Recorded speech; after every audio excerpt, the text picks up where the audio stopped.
Hai semua, kembali lagi di channel Openime.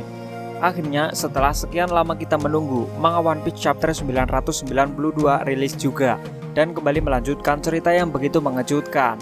Di chapter kali ini, Kaido yang merupakan makhluk terkuat di dunia One Piece ternyata juga memiliki rasa ketakutan dan sedikit merasa frustasi dalam menghadapi para Akazaya bawahan Oden. Nah, hal seperti apa sajakah yang ada pada manga One Piece chapter 992? Baiklah, tahu sangat ini suwe-suwe maning, mayo kita bahas bareng-bareng. One Piece chapter 992, judul Remnants, atau bisa diartikan dengan sisa-sisa. Panel awal dibuka dengan halaman color spread yang menggambarkan seluruh kelompok Tobi Jerami tengah berpesta sambil bercandaria di kereta laut Water Seven yang merupakan ciptaan dari Tom bersama Franky dan Iceberg. Di sini juga diperlihatkan Jinbe telah bergabung bersama mereka. Selain itu, juga terdapat isu bergambar dari majalah Weekly Shonen Jump yang memperlihatkan Luffy bersama Yamato, yang sepertinya ini merupakan bocoran outfit dari Yamato yang mengenakan baju putih dan memiliki rambut putih dan tanduk berwarna merah. Oke, kita langsung masuk ke panel cerita utama. Di sini kita diperlihatkan seorang Big Mom yang sebelumnya tampak begitu murka karena ulah kelompok Tobi Jerami. Kini kemarahannya mulai mereda setelah dia terlempar begitu jauh ke pintu gerbang depan Onigashima. Ya, di sana dia bertemu dengan Perospero bersama Marco yang tengah menuju ke kastil. Tampaknya mereka sudah seperti sangat akrab satu sama lainnya, layaknya bukan musuh saja. Di sana mereka bertiga tengah merundingkan sesuatu mengenai aliansi bajak laut Big Mom dengan Kaido. Tujuan awal dari Perospero adalah untuk membuat Big Mom membubarkan hubungan aliansinya dengan Kaido. Namun keputusan Big Mom seakan sudah bulat dan dia tidak mau melakukan hal itu. Dia sendiri yang menginginkan untuk bekerja sama dengan Kaido. Meskipun sebenarnya Perospero sedikit khawatir karena dia ingin sekali mewujudkan keinginannya untuk menjadikan Mama menjadi raja bajak laut selanjutnya. Namun dia kini percaya jika Big Mom bisa mengambil jalan yang harus dia pilih sendiri. Mendengar hal itu, Marco akhirnya sadar jika tujuan aliansinya dengan Perospero sudah tidak bisa dicapai lagi. Sebelumnya Marco berniat menolong Perospero karena tujuan mereka sama, dan mereka langsung membentuk aliansi sementara untuk menumbangkan Kaido. Namun kini Perospero memilih untuk mengikuti apa yang Big Mom inginkan. Kemudian Big Mom bertanya kepada Marco karena dia sedikit terkejut mengapa orang sehebat dia bisa-bisanya mengelurkan tangan untuk membantu para bocah berandalan yang ingin mengalahkan Kaido. Seakan Big Mom mengatakan jika sisa-sisa pasukan kelompok Shirohige sudah tidak lagi memiliki taringnya dan bergantung kepada para bocah. Namun Marco menjawabnya dengan arti sebenarnya dari sisa-sisa pasukan yang dia singgung. Marco sendiri telah kehilangan ikatan dengan kata-kata dari Shirohige setelah kematiannya. Mereka yang ditinggalkannya itu telah bebas untuk memilih jalannya masing-masing. Lalu hal itu membuat Big Mom sedikit menyeringai. Belum jelas apakah nantinya Marco akan bertarung dengan Big Mom karena merupakan pihak yang berlawanan di sini. Lalu di sisi lain, Carrot langsung meluncur ke arah mereka karena dia melihat Perospero yang merupakan seseorang yang menyebabkan kematian dari Pedro dan dia ingin membalaskan dendam kepadanya. Namun cerita langsung beralih ke sisi Luffy, di mana saat ini para samurai telah memberikan jalan kepada Luffy untuk langsung menuju ke atap terlebih dahulu. Di sana Sanji juga tampaknya masih bersamanya. Kemudian panel beralih ke sebuah kastil di lantai atas yang memperlihatkan Black Maria bersama para bawahannya yang juga merupakan cewek-cewek unyu. Di sana sangat sepi karena banyak dari para PL yang tengah sibuk mengurusi para kroco Kaido di tempat lain. Kemudian Maria memilih untuk menyanyikan sebuah lagu sambil memainkan alat musiknya. Lagu itu mengisahkan dua orang yang ingin saling bertemu meskipun tak pernah terwujud. Namun akhirnya mereka bisa dipertemukan di bawah sinar rembulan di malam yang bersalju. Mungkin yang dimaksud ini merupakan petunjuk untuk jalan cerita selanjutnya. Lalu di waktu yang bersamaan, Yamato masih saja terlihat main kejar-kejaran dengan Shinobu dan Momonosuke. Karena kesalahpahaman mereka, entah sampai kapan hal itu akan berakhir jika Yamete tidak mengatakan yang sebenarnya kepada Momonosuke. Selanjutnya panel berpindah ke sisi atap tengkorak Onigashima yang memperlihatkan pertarungan epik antara Kaido melawan para Akazaya. Pertarungan di sini benar-benar telah memanas. Kaido langsung melesat tajam ke arah para Akazaya dan mengaum sejadi-jadinya hingga menciptakan sambaran petir yang cukup dahsyat dan bisa menghancurkan pijakan dari para Akazaya. Meskipun cukup terkejut, namun beruntungnya para Akazaya bisa menghindari serangan itu dengan mudah. Lalu satu persatu dari mereka akhirnya mulai menunjukkan aksinya kembali. Kini mereka sudah tidak bisa menahan ledakan amarah mereka lagi.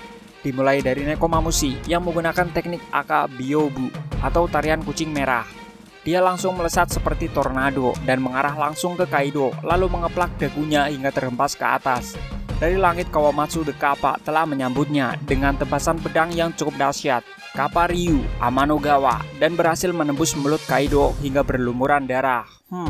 Meski begitu, Kaido masih saja berhasil menyerang balik dengan cakar naganya untuk melempar Kawamatsu cukup jauh ke sebuah tebing di sisi lain.